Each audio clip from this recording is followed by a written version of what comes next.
Hey fellow tankers, it's Mobius Y here with the second episode of the Road to the T110E4 Grind series. And here in the second episode we're covering the Tier 6 US turreted tank destroyer, the M18 Hellcat.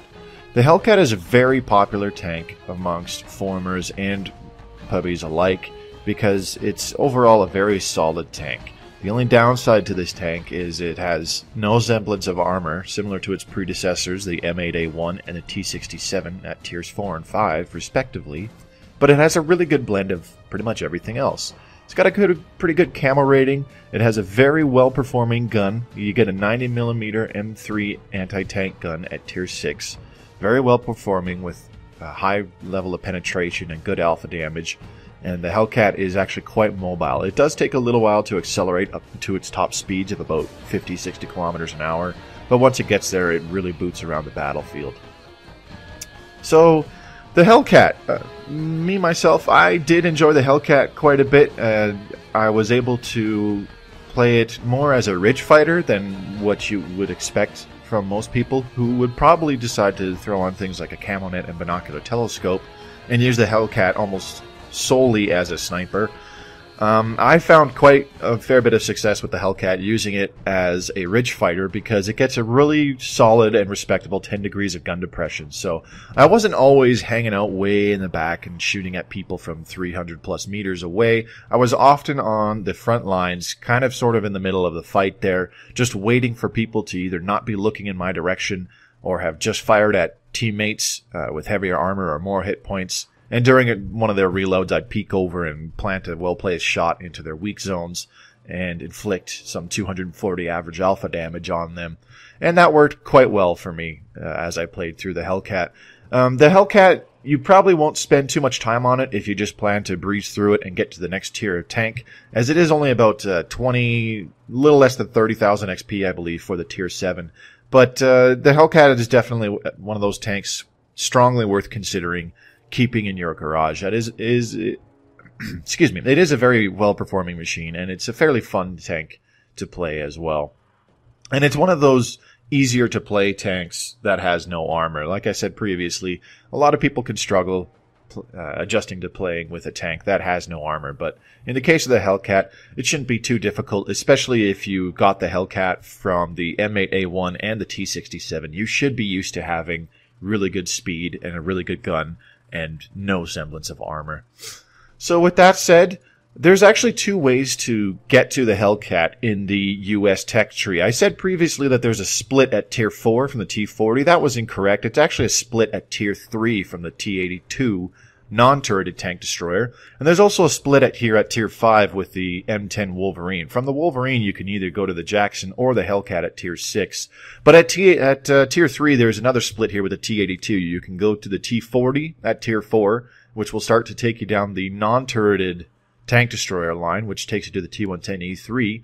And from there, you can jump from the Wolverine to the Hellcat from tier 5 to tier 6. That's one way to do it. Or you can simply jump to the turreted line with the M8A1 at tier 4, which plays very similar to the Hellcat. No armor, very good speed, lots of mobility. And the T67 at tier 5 is more of the same, jumping straight up to the Hellcat at tier 6.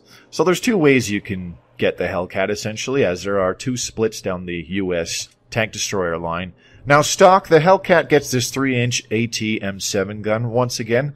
Not a very well-performing gun, but the first package here with the 76mm AT M1A1 should be fairly cheap, as it's the top gun on the T67. The second upgrade gives you a better performing 76mm AT M1A2 gun, and so you'll see a much more consistent performance with that 76mm. And the final package right here with the 90mm M3 AT gun is what really makes the Hellcat sing. You have a fully upgraded engine and treads to really help the Hellcat's mobility and really help this tank boot around the map. So the Hellcat on the final package gets 460 horsepower. So not really a great power to weight ratio, but it's still pretty good. And you'll find that this tank can kick up to 30 kilometers an hour fairly easily, and you'll see it booting around the map pretty often. Really easy to allow the Hellcat to relocate on the battlefield to a better, safer firing position, or just to a better firing lane so that you can continue dishing out the pain with this 90mm gun. Now, speaking of the 90mm gun, the rate of fire on it is 7.5 rounds per minute. That's not bad at all. That's a pretty good rate of fire, good solid amount of DPM with this 90mm gun.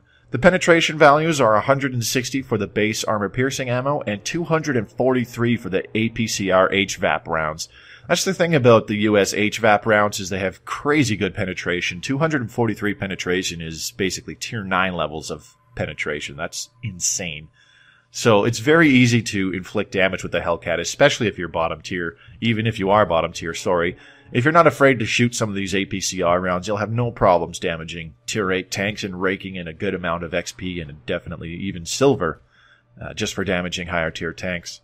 Now, the average alpha damage on both the AP and APCR is 240. That's a pretty standard alpha damage for this kind of caliber of gun. 90 and 100 mil guns are usually around 240, 250 alpha damage. So you'll find that especially lower tier tanks, tier 5s and even tier 4s, you can kill them in 2 shots. And especially with 160 penetration on the standard AP, you'll almost always penetrate them. If you aim for the usual weak spots, you can kill a lot of tier 5 and tier 4 tanks when you're top tier in 1 or 2 shots even. Now, the high explosive rounds, they only have 45 penetration, but of course they have more alpha damage at 320. Not bad whatsoever. Personally, I did not use the high explosive rounds myself either. They can be good for when you're shooting at something with really light armor, such as another Hellcat or even, say, a German Nashorn tier 6 tank destroyer.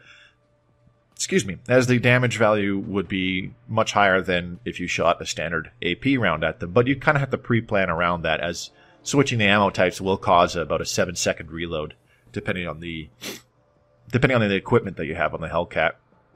Now, the gun doesn't just have solid damage with really respectable penetration, it also performs very well. The overall maximum accuracy is 0.34, really good accuracy value, especially for a tank destroyer. And the aim time is 1.7. That is a very, very good aim time. It's really rare to see aim times that good as you start delving into the middle tiers by this point. 1.7 is a very good aim time, much better than the average aim time of 2.29. So you'll find that you can get into a position quickly and start turning your gun on target, and you can quickly get shots off with this really good aim time.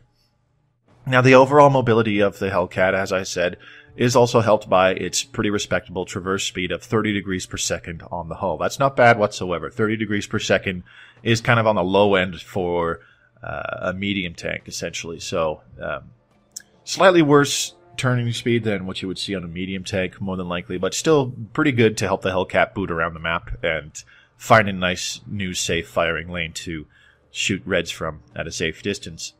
Now, the turret itself, the traverse speed is only 16 degrees per second. You should get used to this, as pretty much the whole line has really poor traverse turning speeds, so to speak. So it's best to get used to this now, and it's more of the same as you climb the tiers in these tanks. So 16 degrees per second, not great with the Hellcat. Probably one of its biggest flaws in the game is its poor traverse speed. But you can definitely bypass it so long as you're in decent firing locations. As I said, it's very easy to get shots on targets with this tank, especially with 10 degrees of gun depression. The view range of the Hellcat is a good 370 meters. Very solid view range for tier 6, and for myself personally, with Brothers in Arms on the crew, as well as mounting coated optics, I was easily pushing that view range up to about 410 meters of view range, no problem whatsoever.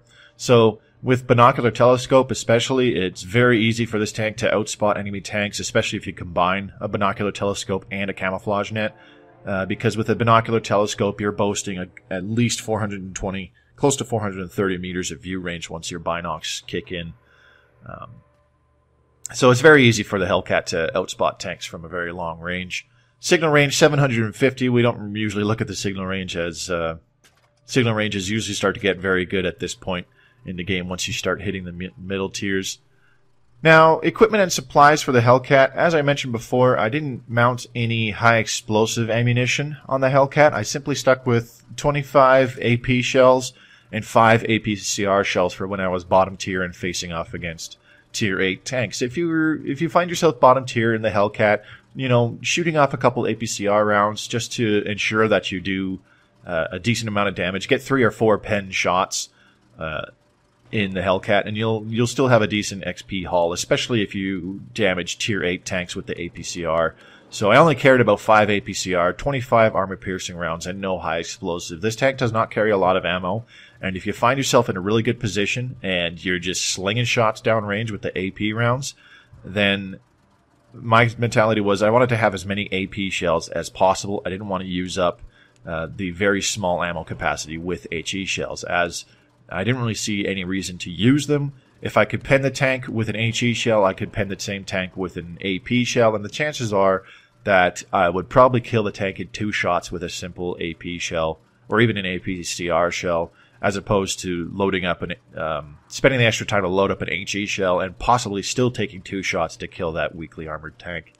For consumables, very basic consumable setup here that I used: small repair kit, small first aid kit, and an automatic fire extinguisher to help reduce the chance of fires overall, as well as put out any fires immediately should they occur. Excuse me. So, very basic supply setup on the Hellcat. Jumping into the equipment here, I had another basic equipment setup here, same as the T67. I ran coated optics to increase my view range, medium caliber tank gun rammer to decrease the reload time, and an enhanced gun laying drive, as I felt that improving on the already awesome aim time would definitely help me get shots downrange much more quickly when I needed to support the team on the front line there. And large part of the reasoning behind my choice of this setup here is there really isn't anything else worth mounting on the Hellcat outside from binocular telescope and a camouflage net. If you decide to go with those two, that simply forces you kind of to play a more laid back, sit back and let them come to me kind of play style, though. And that's simply not the kind of player that I am. I find that too boring for my liking, but that's just me. But as you can see, there's really nothing else worth mounting on the Hellcat. You can't mount improved ventilation, you can't mount a vertical stabilizer, and there's really no reason to mount things like a spall liner or an ammo rack. So, no reason behind those. So I simply stuck with the basics on equipment for the Hellcat. So that was my choice for equipment and supplies on the Hellcat. Let's take a look at tanks.gg to investigate the armor profile as well as the soft stats here on the Tier 6 M18 Hellcat. So here on tanks.gg, as you can see, the thickest plate of armor on the Hellcat is rated at 127 millimeters, but I got some bad news. That's at the back of the turret. That's possibly the only place you will get a bounce in the Hellcat, and that's if it's a really unlucky shot, because a lot of guns will still penetrate this, even at sharp angles.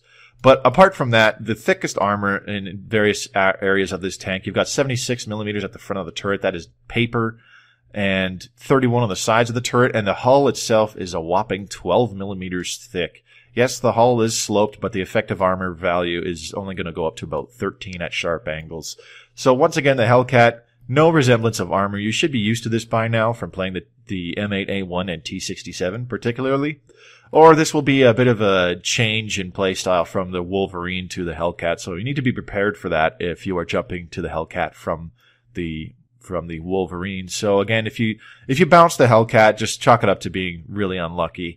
There is some spaced armor here in the gun mantlet, but there's nothing behind it to add on to it. You get some spots where the values reach about 100 millimeters, about 108 at some angles there, but it's very unlikely that you will bounce this tank whatsoever, unless you hit it at an auto bounce angle of about 20 or 30 degrees, I believe it is. So not very much there. Nothing going on here with the Hellcat, just very thinly armored. You could even just load HE and shoot it anywhere in the hull, especially in the front or the sides, and you will just absolutely wreck this tank. And this tank is an open top turret, so if an artillery shell lands in there, you could just kiss her ass goodbye, because that's what's going to happen. So taking a look at the soft stats and the gun constraints for the Hellcat, as I mentioned, the Hellcat gets 10 degrees of gun depression almost all the way around the tank, as well as 20 degrees of gun elevation. So pretty much the same as the T67. Should feel very familiar. It's a very comfortable amount of gun depression and gun elevation. However, pointing at the very back of the tank, which is not recommended if you're trying to get shots on people, you've got 0 degrees of gun depression. You can't aim down whatsoever, because the gun simply cannot point downwards into the engine deck. So try and keep your front or your sides towards where you're shooting so that you can make use of this gun depression. And you could even use ridge lines. Peek over ridge lines, take your shot, and duck back down behind behind the ridge to protect yourself. So by default, the Hellcat gets just under 1800 DPM, so a pretty decent amount of DPM. You will get out DPM'd by things such as an A43 Tier 6 Russian medium tank, because that thing has just crazy good DPM.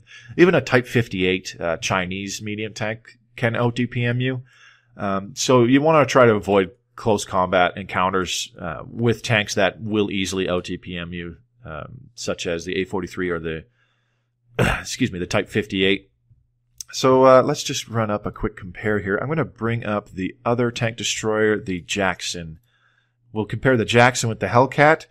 Now, the Jackson does get better DPM than the Hellcat by about 100 points of damage per minute, roughly. The Jackson simply reloads faster, and this is what gives the Jackson better DPM with a higher rate of fire. The dispersion values when moving with the Jackson are better than the Hellcat. You'll find that the Hellcat loses its accuracy much more significantly when you're moving the tank, traversing the turret, or even after firing a shot than the Jackson. The Jackson maintains its accuracy a lot better than the Hellcat. So this is part of the reason why I stuck with an enhanced gun laying drive, as if I found a good enough spot where I could shoot without getting spotted, and I could simply dump shells down range without having to move, I could stay in place and keep my enhanced gun laying drive working to really shrink down that aiming circle as quickly as possible and help me get more shots down range. The Hellcat does move significantly faster than the Jackson, though. It's got a maximum top speed of 72 kilometers an hour. It can reach this very easily, especially on flat terrain. Its reverse speed is a little bit better than the Jackson, but most US tanks don't have very good reverse speed, 13 kilometers an hour or less. The Hellcat does get better horsepower than the Jackson, obviously, and it definitely gets a better power to weight ratio. The Jackson mounts quite a bit more armor than the Hellcat, so the Jackson has a much worse power to weight ratio than the Hellcat, so that's part of the reason why the Hellcat can move at a faster top speed, as well as accelerate faster than the Jackson. The terrain resistances between the Jackson and the Hellcat, they're almost identical except for medium terrain, so things like dirt and grass. The Jackson will maintain its higher speeds better than the Hellcat. The Hellcat will lose a fair bit of its speed on medium terrain compared to the Jackson, but overall, pretty much identical terrain resistance values, and they'll keep their near top speeds quite well there. The view range on the Jackson and the Hellcat is identical, 100% identical. But the Hellcat has a worse chance of catching on fire. That's part of the reason why I mount an automatic fire extinguisher, as an HE shell anywhere in the hull on the Hellcat there's a very good chance that it will set you on fire. So that's basically a look at the M18 Hellcat, its soft stats and its armor profiles. Like I said, if you bounce off this thing, just chalk it up to RNG, and if you bounce off it, 2 or 3 times, well, yell at the TV or whatever helps you feel better. But you shouldn't have any problems damaging a Hellcat once it's spotted. Definitely target a Hellcat, as it's a very dangerous Tier 6 tank destroyer. Should probably make it priority 1 as soon as a Hellcat is spotted, as it is not difficult whatsoever for even a decent or a good Hellcat player to simply carry a game, so long as they stay alive long enough. So let's go ahead and take a look at the module locations on the M18 Hellcat. Opening up images from worldoftanksinfo.net here. So you can see on the front of the Hellcat, you've got the engine in the very front of the hull, which is a common spot for HE shells to hit it. And this is why there's a good chance that the Hellcat will catch on fire. So that's why I mounted an automatic fire extinguisher, as the front of this is very prone to getting shot, so it can damage your engine or even set you on fire. Right above the engine on the left side of the tank is where your driver sits, and on the right side is where the radio man sits. He's very likely to get injured as well, but usually I don't bother healing a radio man. On the left side of the Hellcat, you see lots of areas for ammo rack underneath the turret in the hull, as well as in the very back of the turret. Very easy for that area to get damaged and really cripple the potential of the Hellcat as you kill its reload speed. The fuel tanks are in the very back. The fuel tanks are in the very back of the Hellcat. Again, easy to hit area, easy to set this tank on fire. And on the left side of the turret, you've got both the gunner and the commander right next to a radio. It's very possible to shoot that side of the turret and with an HE shell and knock out both of those crew members. And if the person playing that Hellcat does not have a large first aid kit, you'll cripple them one way or another, as they will have a dead gunner for the rest of the game or a dead commander, one of the two. The very back of the Hellcat, again, in the very middle of the hull is more engine. And on either side of that, you've got fuel tanks and, of course, ammo rack in the very back of the turret. So it's very easy to damage the engine or the fuel tanks in the back of the hull, especially with an HE shell, and set either the fuel tanks or the engine on fire and really do some serious damage to a Hellcat. And on the right side, more of the same. Ammo rack in the hull underneath the turret, ammo rack in the very back of the turret, and fuel tanks in the very rear of the hull outside the engine deck. Of course, the right side of the turret has the loader for the gun. So shooting the right side of the turret on the Hellcat, very likely you'll kill the loader and cripple the DPM potential of this tank. Now, again, because this tank has no armor, it is fairly easy to have a crappy game. In the Hellcat, similar to the T-67, you could get shot by a massive derp gun mounted on a fairly low-tier tank, or you could get shot by artillery. Artillery will absolutely wreck just about anything on the Hellcat, or even the previous tanks, the M18A1 and the T-67.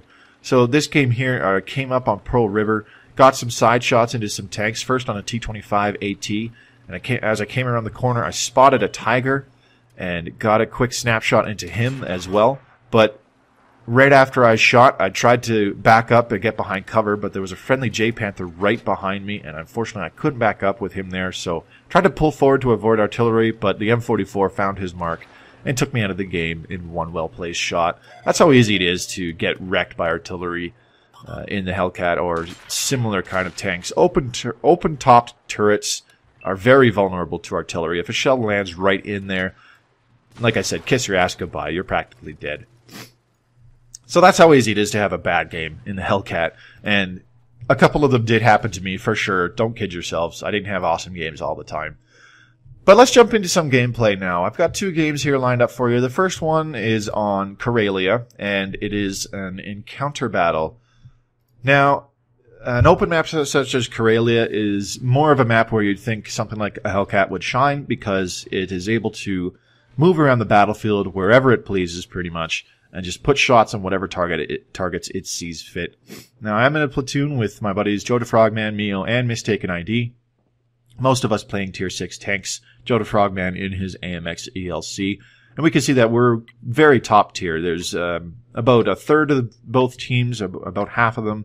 There's about 6 or 7 Tier 6s on both teams, but the rest are all 5s and 4s. So I knew I was going to have no problem dishing out some damage on the enemy tanks that we come across.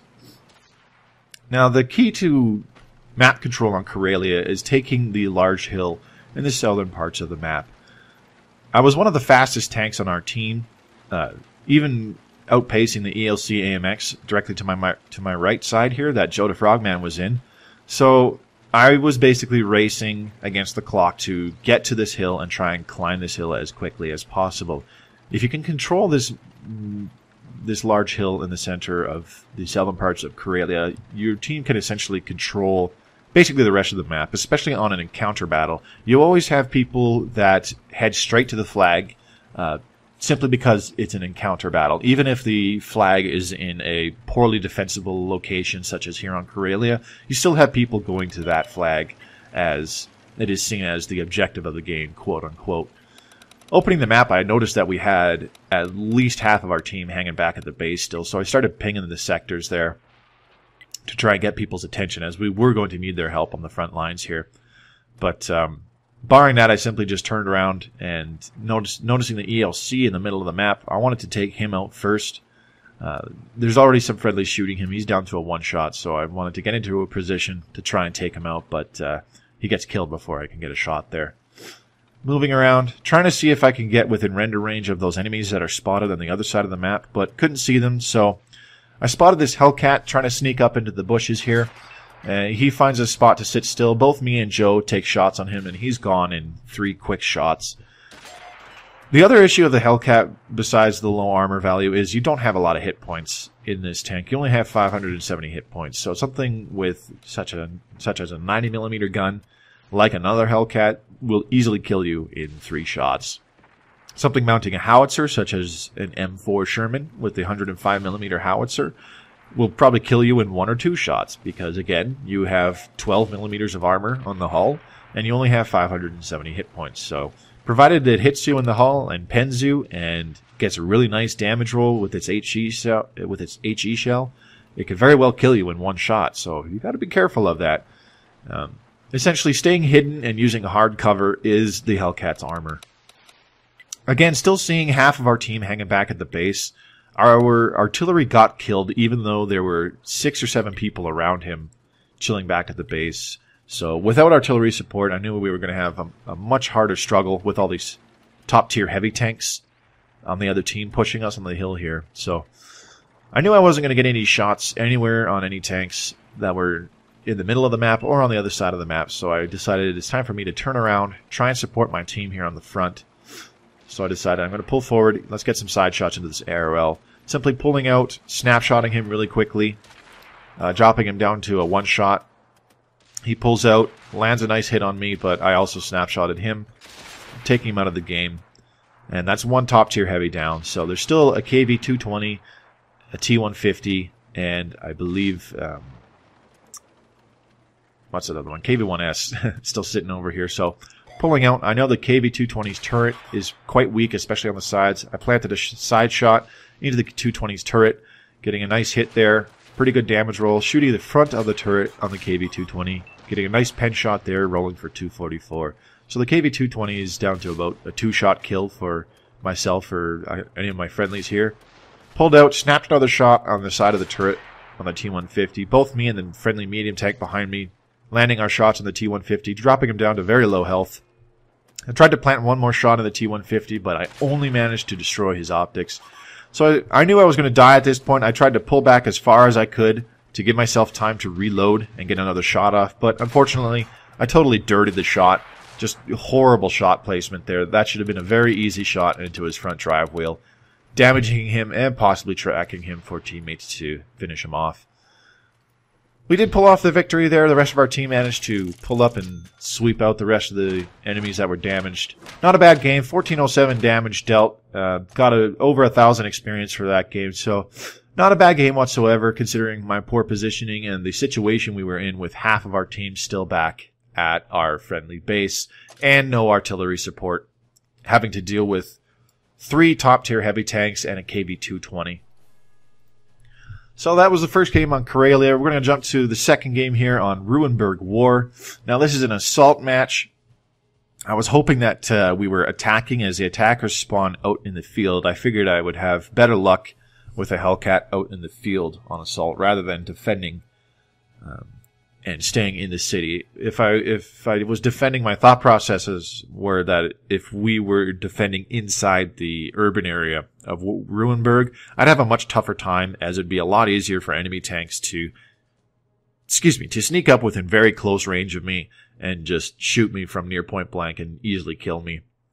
Now, we weren't top tier this game, but there were only about 5 tier 7s on the other team. Still a very good potential game here to dish out quite a good amount of damage. Platooned with the same people, Mistaken ID, Mio, and Joe the Frogman. Mistaken ID and Mio both in a Cromwell, and Joe in his ELC AMX once again. So I decided I'm going to go to the north side of the map here. This is usually how I play Ruinberg, is I start by trying to establish control in the north side of the urban area on Ruinberg. That's usually what I do. It doesn't matter which side I spawn on, whether I'm on the left side of the map or on the right side of the map, defending or attacking. On assault mode of Ruinberg, I usually try to take the north side of the map. That's just how it goes for me. As from there, it's very easy for faster medium tanks to flank into the city or even out into the field and close in on the last few remaining reds if we get the upper hand in numbers. So looking down the first street here, I see a T-29 very hull down, so I didn't even bother taking the shot there. He's simply just too far away for me to get a well-placed shot into any of his weak points, especially the hatch on the top of the turret there, as that's prone to bounce sometimes anyways. But we saw a Panzer IV's and a Hellcat pulling down this street, so rather than pull away completely, I decided to just back up, get behind the building, make sure I have some hard cover to pull behind in case I do get spotted and shot at.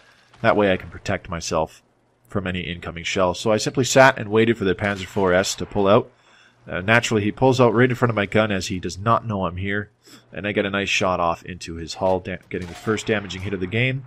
Second shot into the side of the Panzer IV's, not tracking him, as I believe the shot went into his hull, but he is down to maybe a 2-shot kill at this point, so he's already very weak, already netting 2 pending shots really early in the game.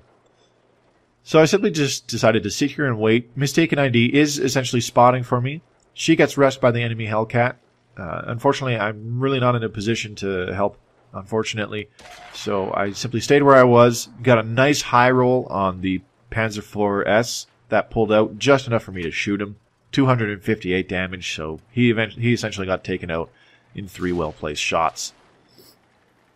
So Joe decides to risk taking a shot, but in response he got shot at by at least 2 enemy tanks and set on fire, so he just wound up burning to death. That's when I decided I need to abandon this side to try and keep myself alive. We were already down 5-3 at this point in the game, so it wasn't looking like a very good situation to start things off. It's not even 3 minutes into the game. We're already down a third of our team. So I simply pulled back behind the second set of buildings here on the north side of the map, waiting for some backup. The Sturr Emil, Tier 7 German tank destroyer, pulled up behind me, so I figured it's definitely time to abandon this entire side of the map, as we are 2 unarmored TDs trying to hold this entire flank by ourselves. I knew there was a T-29 over there. There was at least 1 TD, one of them being a Hellcat over there, and who knows what the other TD was, so I decided I'm not going to stick around, but I will try and provide some support to the Sturr Emil. So the Sturr Emil spots the T-29. I took a very long-range shot at the T-29, but it goes low, only damaging his tracks. Very unfortunate that I wasn't able to get a damaging hit there, as it's pretty key we try to get some damage onto that T-29 as much as possible, as quickly as possible, before the closing stages of the game. The weaker that T-29 is, by the time it's one of the last tanks alive, the easier it would be for our mediums to close in and finish it off. Unfortunately, we were only down to 1 medium tank at this point in the game, but what can you do?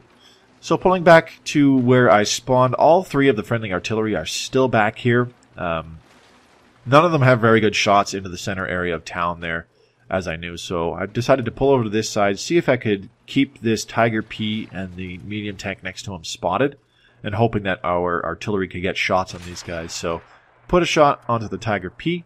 Naturally, it bounced, as it was a very long-range shot onto the Tiger P's hull, so I loaded up some APCR, just waiting to aim in and taking the shot on the Tiger P, easily penetrating the Tiger P for 230 damage.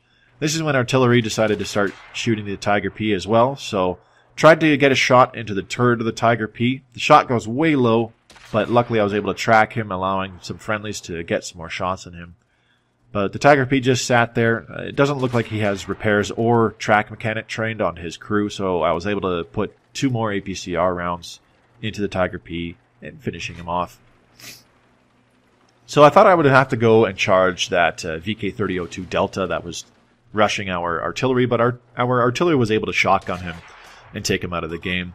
Trying to get a side shot in the T-25. Again, it goes low, only taking out his tracks. That's 2 times now where I've shot at the T-29's side, and the shot goes low, only damaging his tracks.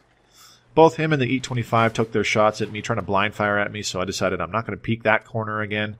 Peeking out, I am outspotting the T-29, so I was able to peek out just far enough to simply auto-lock and shoot through the barrier, trying to hit the T-29.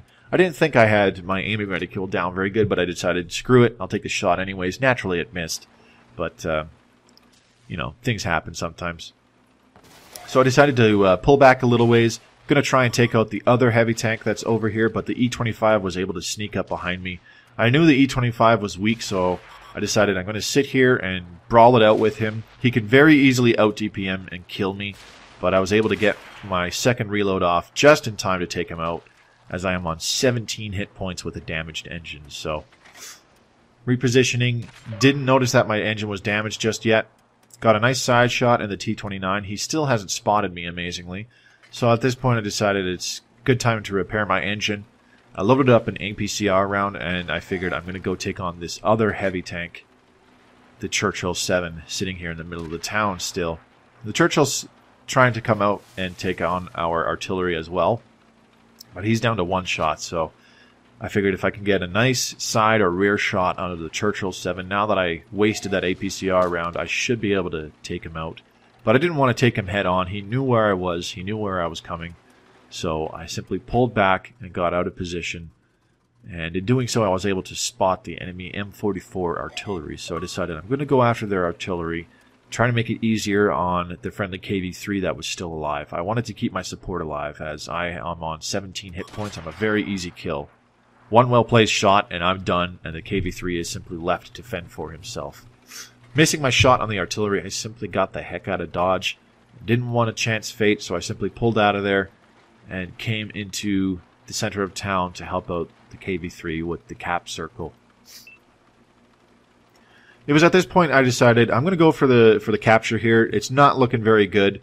Normally I don't condone just going for a cap win, but in a situation like this, the Churchill 7 was 1 shot, but the T-29's situation was very uncertain.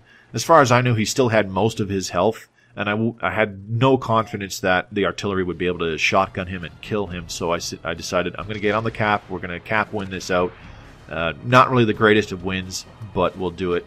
The second enemy artillery comes out, tries to shotgun, but his shot goes way low, missing his shot and the chance to reset the cap.